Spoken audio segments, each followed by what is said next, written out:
It's pretty obvious, I think, to everybody. What was obvious? That accounts that talked about Palestine were getting censored inappropriately. We had thousands of such cases. Meta, the parent company of Instagram and Facebook, has a well-documented anti-Palestine bias. Instagram is taking down my stories. That post was removed. Shadow bans. This is censorship at its finest. Every morning I wake up, we removed your post. I found that Instagram suspended my account. Human Rights Watch has called Meta's censorship of content related to Palestine systemic and global. We spoke to a former Meta engineer who witnessed the suppression in real time, tried to fix it, and then was fired. Now he's suing. Why did they fire you? I do believe it was racially and ethnically motivated. I guess they couldn't write being like too Palestinian as a reason. And he's just one of many Meta workers we spoke to about an internal culture of suppression, censorship, and retaliation within the most powerful social media company in the world. I am currently under investigation by Meta for circulating a letter. Did you feel like you had a target on your back because you were so vocal in your Palestine activism? Yes. We uncover how Meta limits what its employees are allowed to say at work and how that affects what you are able to see and share. And the company's deep ties to Israel, which include powerful decision makers. Someone who was in the Israeli army is deciding whether content about Palestine is allowed to be shown to people. It's deeply disturbing. After October 7th at Meta, things did change a lot for the worse. If your family members were killed in Gaza, you're not allowed to talk about it. If you do talk about it, your job is at risk. And some employees say the company's nearly 4 billion users deserve the truth. You have all these journalists that were murdered in Gaza, injured, risked their lives just to get these stories out there. And Meta as a platform completely failed them. I owe all these people an explanation. What was your job at Meta and how long were you there? I was at Meta for 2 years, and my job related to working on improving recommendations on both Instagram and Facebook. This is who we'll call Omar, an upper-level engineer who is Palestinian-American. He wants to remain anonymous to protect future job prospects. Part of your job was actually to look into accounts that were being wrongfully censored or banned. Yeah, so one of the projects that I worked on was related to breaking news and locally trending events. A bunch of accounts were basically disappearing from search. Their content wasn't showing up in recommendations. We just got a lot of reports, both internally and externally. According to his lawsuit, Omar was specifically tasked by Meta in October 2023 to assess the quality of Instagram integrity filters as they related to Gaza, Israel, and Ukraine. Around this time, as Israel's war on Gaza was underway, many Meta users were alleging that pro-Palestine posts were being removed, accounts were getting deleted, and that they were losing access to certain features, like the ability to go live. A Human Rights Watch investigation confirmed Meta was even deleting comments like Free Palestine and Stop the Genocide, as well as Palestinian flag emojis. Among the accounts Omar looked into was that of Mu'taz Azaiza, a prominent young photojournalist from Gaza with over 17 million followers on Instagram. I'm here today to show you the massive destruction that happened to the most beautiful areas in the Strip, in Gaza City. Omar noticed that many of Mu'taz's Instagram posts were misclassified as containing sexual activity or nudity, flagged internally as pornographic. This significantly limited the reach of his account. Some of them were difficult to look at, but in no means pornographic. Marking images and videos of injured and dead children as pornographic, I find deeply offensive. Omar told me that the culture at Meta is such that when there's a problem impacting millions of users, it's all hands on deck to fix it. But he said that when it came to accounts associated with Palestine, typical protocol was not being followed.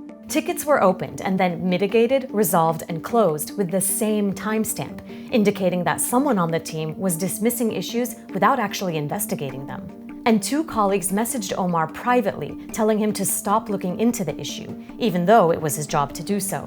What do you make of the fact that procedure was not being followed? It struck me as very odd, unprofessional. I've never seen that in any company that I worked at. Omar says that even though many of his colleagues were aware that some of Mu'taz's posts were wrongly tagged as pornographic, they remained labeled that way for days. And the only person who got in trouble was Omar, the one who pointed it out. Despite glowing performance reviews over the years, Meta fired him. And they did so just days before he was due to receive hundreds of thousands of dollars in company stock. They claimed that I had a personal relationship with Mu'taz Aziza. That is why I was terminated.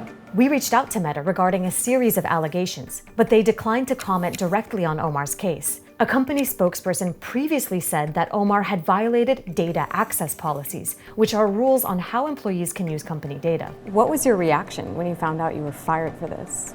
I guess mostly confusion. Like, if you're gonna make up a reason, make it sound like a little bit more believable, but I guess they couldn't write being like too Palestinian as a reason. Had you ever met Mu'taz Aziza? No, I have never been to the Gaza Strip. I don't have family there. Had you ever communicated with Mu'taz? No, there's really no way for me to have met Mu'taz. Do you personally know a former Meta engineer named? No, not at all. I didn't know him till I started to see the news. This is the Palestinian photojournalist in question, Mu'taz Aziza. They fired him just because he was doing his job. It's their way. It's a war against our existence. Mu'taz, who now lives in Qatar, spent over 100 days documenting the genocide of his people as Israel banned foreign journalists from entering Gaza. And the suffering is still going on. There's a number of pictures that are still stuck here. They will be stuck in my mind forever. It wasn't easy for me to get the picture, and it wasn't easy for me to post the picture. Mu'taz estimates that 40% of his posts have been removed or censored since October 2023, and his account was temporarily suspended 3 times. As of today, his reach on Instagram is limited. People who don't already follow him can't find his account unless they type in his exact username. How did it feel for you to be in the midst of this genocide, under constant threat for your life, and then having to deal with these issues of censorship? It's frustrating. I'm a journalist, and there's a war here. So I don't feel it's moral to suspend the journalist's account. Mu'taz says that some of his posts are graphic, but that's because they're depicting the reality of Israel's unrelenting assault on Gaza. To be honest, their policy is clear. This is like the rules before even this war. But they don't see that more than 50,000 people who got killed is enough for them to change their policy. And to his point, many have been calling out what they say are double standards in how Meta has chosen to adjust its policies during other global events. Meta uses something it calls a newsworthy allowance. It's a way to allow certain content to stay up if it's deemed important to the public interest. For example, shortly after Russian forces invaded Ukraine in 2022, Meta relaxed some of its hate speech rules for users in Ukraine, even allowing them to call for violence against Russia. Meta had argued these tweaks were necessary to ensure that Ukrainians could freely speak out online against President Vladimir Putin and the Russian forces. Meta even temporarily allowed users to praise a Ukrainian neo-Nazi group explicitly when it came to defending Ukraine from Russian occupiers. But those we interviewed say Meta hasn't given such exemptions to users in Gaza. How does it feel to you to know that Meta relaxed its regulations on accounts in Ukraine after the Russian invasion, but they haven't done the same for Palestine? It makes me feel sick in my stomach. Maybe this is because we are not white, or for them we are not equal. They are looking to us as non-human. In fact, Meta may have made it harder for people in Palestine to speak freely. After the Hamas attacks on October 7th, Meta reportedly manipulated its automated content filters throughout the region to curb suspected hate speech. But it applied the strictest filters to any posts specifically coming out of Palestine. So when you have this over-enforcement from moderators based off instructions given by Meta and guidance given by Meta, where things related to Palestine are marked in a certain way, all that gets funneled into the training data. So if you look at the underlying training data, it's likely to be very biased. Omar told me these biases led to 2 particularly egregious incidents after October 7th.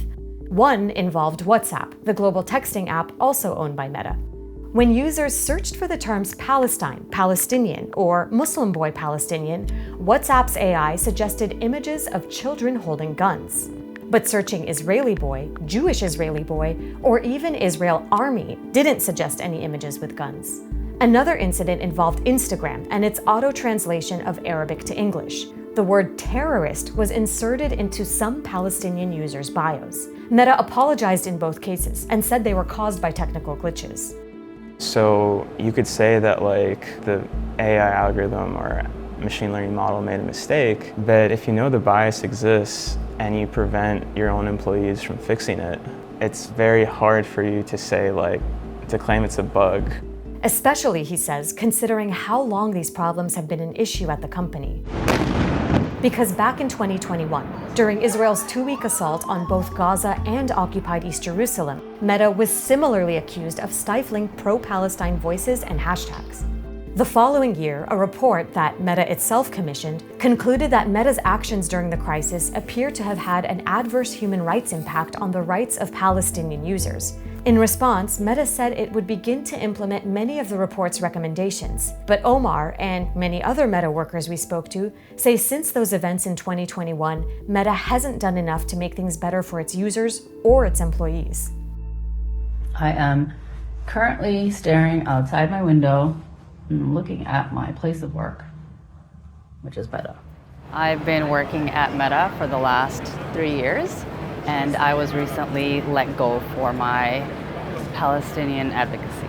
I met up with Saima Akhtar in New York City. She began documenting her frustrations with Meta while she was still working there. Meta's mission statement is to give people the power to build community and bring the world closer together.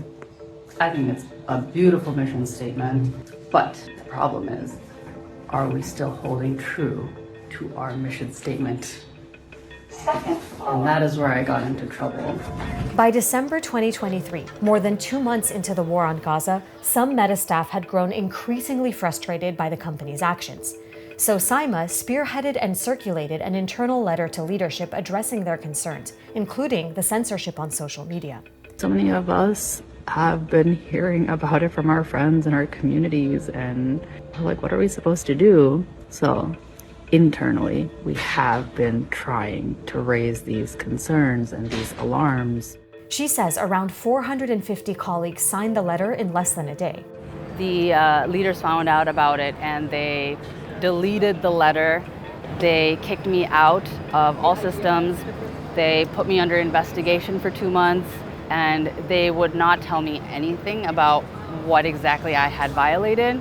And then I also found out that they were going into people's inboxes and even people's Google Drive trash cans to delete any copies of the letter. Up until that point, did you know that Meta had this type of surveillance on its employees? I did not. I was very, very stressed and very scared about what was happening. We wrote to Meta asking about Saima's letter and why the company deleted any trace of it. A spokesperson responded, "Our goal is to foster a company culture around mutual respect and inclusivity where everyone can do their best work. If employees want to raise concerns, there are many established channels for doing so." Did you ever try to raise it to the senior leadership at Meta? Yes, so many of us had conversations with managers and HR, and we met with top level leaders. I believe that it's mostly just met with dismissiveness or at worst censorship. After a 3-month suspension, Saima was allowed back to work, but she was ultimately fired a few months later when Meta found out she made a personal copy of a different internal document about Palestine that she and many other colleagues were working on. And that's what really has led me to just speak up, because I think others are going through this. I think my conscience doesn't allow me to sleep without trying to do something about it. We asked Meta to comment on claims made by Saima and others that advocating for Palestine put a target on their back. A spokesperson repeated their previous response. "Our goal is to foster a company culture around mutual respect and inclusivity where everyone can do their best work." In December, 8 members of my family were horrifically martyred by the Zionist entity. This includes my cousins that you can see here. Saima helped organize this vigil. It's for Palestinian Meta employees who have lost family members in Gaza, and it's taking place outside Meta's New York City offices, since employees say Meta won't let them talk about Gaza at work. When our Palestinian and Muslim community within Meta try to grieve together, we are censored and told these topics are disruptive. Ramzi is a Palestinian American data analyst who has worked at Meta for 3 years. There's been plenty of posts from leadership giving their sympathies to Israelis and their families right after October 7th, but for us, for Palestinians, it's like we don't exist. There's absolutely no support from leadership. What was it like for you to go to Meta every single day while seeing what's unfolding in Gaza with your family? It's been really difficult. I've been challenged, like depressed and anxious, like debating like what does this company come to. I used to believe in the mission of like bringing community together, but just seeing the mass suppression of Palestinian voices, it tears me up inside to give my labor to this company every day. When asked to comment on the allegation that Meta leaders have failed to fully acknowledge the grief of Palestinian staff, a company spokesperson responded with, "Decline comment here." Did you see other political causes more openly supported? Oh, for sure. Ukraine was 100% supported all the time. BLM was always supported. It was great that they were talking about it. I think that was exactly what they should be doing. And when it came to Palestine, it was just immediately shut down on all of us. So you were there when the Ukraine war started and you saw people able to post about Yeah, it, for but sure. posting about Gaza is not allowed. Exactly. Many of our sources at Meta told us about this. An apparent systemic removal of messages on Workplace, the internal platform on which Meta's nearly 70,000 employees communicate. What kind of posts was Meta removing internally among its own employees? Many of us employees wrote heartfelt messages about just Palestinian culture and the beauty of Palestine, all deleted. When we just tried to mention the humanitarian crisis that's occurring in Gaza, that was deleted. Who deleted them?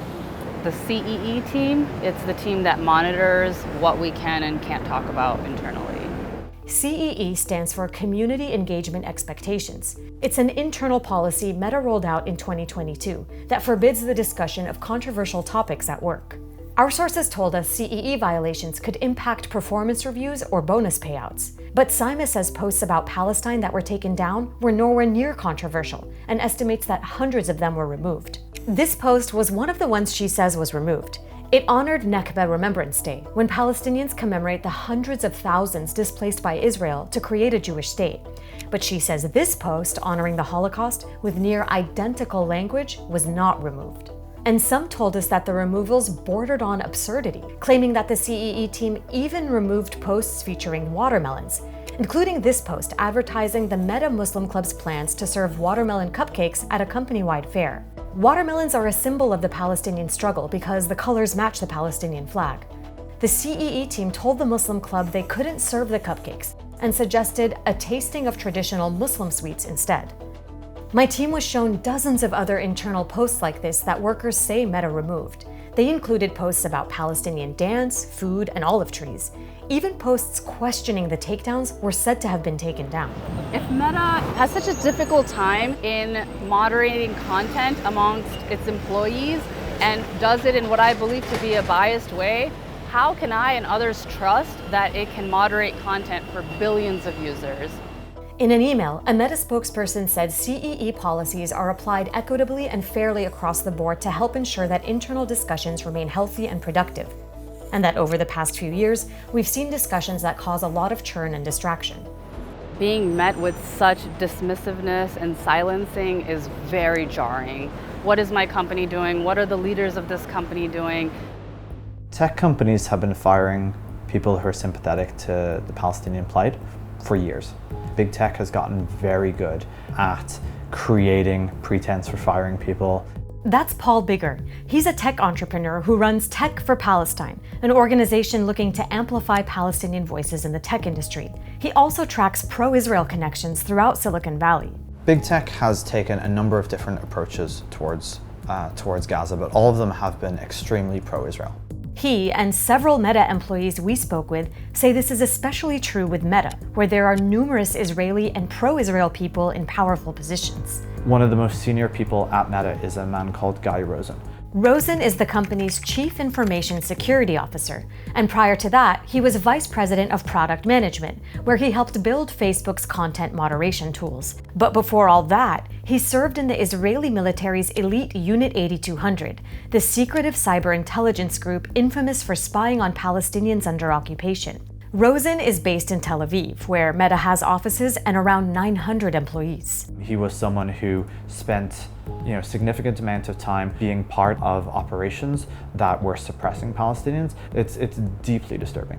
There is a pipeline from the Israeli military into tech. That pipeline is apparent at Meta.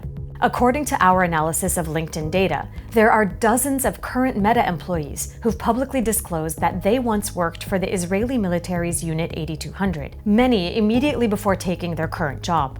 Why should the average person be concerned about this pipeline between the Israeli military and specifically Unit 8200 and the tech world? Tech decides what we can see and what we can't see. Meta decides what's visible on Instagram. Anyone who is using big tech platforms is using platforms that's influenced by Israeli ideology. And influenced by the Israeli government too. In 2015, Israel formed the Israeli Cyber Unit, an agency that sends requests to social media companies to remove content it says incites violence. In a 5-week span after October 7th, that agency issued 9,500 takedown requests to social media platforms. These companies complied and took down that content 94% of the time. The majority of these requests went to Meta. Other high-ranking officials within Meta have ties to the Israeli government too. It's my pleasure to welcome Jordana Cutler, the Public Policy Director at Facebook Israel. Jordana Cutler is the company's Public Policy Director for Israel and the Jewish diaspora, a position which has no Palestinian counterpart, by the way. Cutler previously served as an advisor to Israeli Prime Minister Benjamin Netanyahu and said this about her job at Meta in 2020. Inside the company, part of my job is to be a representative for the people here in Israel, the voice of the government for their concerns. I have an opportunity to really influence the way that we look at policy. There's also Nicola Mendelsohn, head of Global Business Group, whose husband was an Israel lobbyist and who outraged many Meta workers when she was recently seen posing with the executive director of Stop Anti-Semitism, which, despite its name, is actually an organization dedicated to doxing and harassing people who show support for Palestinians. And there's Meta's former longtime COO, Sheryl Sandberg, who remained on the company's board of directors until January 2024. She recently fronted a documentary claiming there was a campaign of systemic mass sexual violence against Israeli women on October 7th. While there's been little evidence to support these claims, they have been used to drum up support for and justify Israel's attacks on Gaza. Sandberg did not respond to our request for comment on this story. Someone who's so significant to the company, that influence is obviously going to be spread throughout the entire company, in the people that are hired, in the people that are in senior positions. So this is like built into what Meta is. Meta CEO Mark Zuckerberg also reportedly donated to an organization responsible for spreading anti-Palestinian propaganda. Following October 7th, Zuckerberg gave $125,000 to Zaka, the Israeli search and rescue organization that perpetuated the infamous beheaded babies lie. Meta did not comment directly on Zuckerberg's donation or the numerous other potential conflicts of interest we asked about. Instead, when asked if these ties influence the company's stance on Israel-Palestine, a spokesperson said, "We have clear-cut rules that are designed to eliminate bias and subjectivity from the equation." But Paul says those ties may help explain how human decisions, not AI, help drive the platform's stance on Israel and Palestine. We've seen a number of Meta policies, especially on Instagram, around suppression. They deliberately are making these policies. Like the decision to limit the reach of political content on Instagram, which Meta quietly rolled out in early 2024 amid global criticism of Israel's onslaught on Gaza. Or expanding the hate speech policy to include posts that target Zionists, a move many critics warn could stifle legitimate critiques of the Israeli government. People should be able to criticize the Israeli government. People should be able to criticize an ideological movement. And then there's the Israeli military's alleged use of WhatsApp metadata in deciding who to kill in the Gaza Strip, as reported by the Israeli-Palestinian news site 972 Magazine. The independent outlet reported that Israel is using AI systems that generate targets for assassination. Palestinians identified as targets by these computer programs are more likely to be bombed in their homes. One of the inputs Israel is believed to be using in these programs is whether a person is in a WhatsApp group with someone else who is suspected of being a fighter.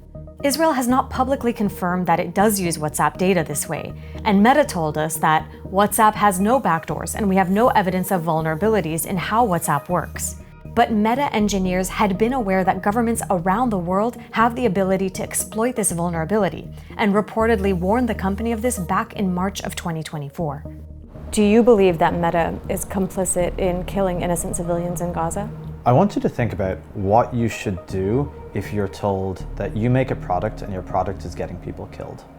Your responsibility is to do whatever it takes to fix the problems that are getting people killed. And Meta instead decided to do nothing.